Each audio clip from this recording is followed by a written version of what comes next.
مطربة الخليج الأولى أحلام أم نوال الكويتية؟ أحلام. أحلام. ليه اخترت أحلام؟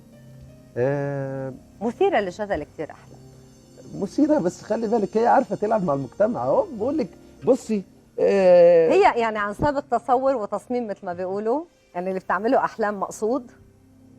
ولو مقصود شاطرة هي عارفة تعمل ميديا لنفسها.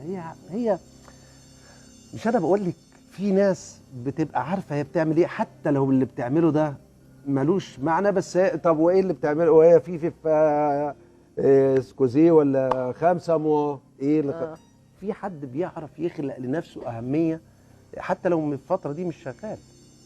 في واحد يبقى في فترة مش شغال فيها فنيا، بس هو عارف بيشغل الناس. افتح 100 سؤال الاقيه، افتح مش عارف ايه الاقيه. هو يشغل الناس، وطالما شاغل الناس انت هتجيبيه، وطالما شاغل المجتمع هيفضل دايما شايفه ليه بريق. بدليل ان برامج المسابقات يعني ممكن تكون حالة بس بدون انتاج. طبعا. وده كتير دلوقتي.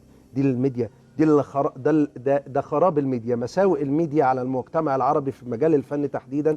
انك انت ممكن تلاقي بني ادم عمال يتنطط ليل نهار على التلفزيون وهو صفر فنيا، ملوش اي حاجه، مش موجود على خريطه الفن. مين اللي بيتنطط الايام دي؟ انت عارفه وانا عارف.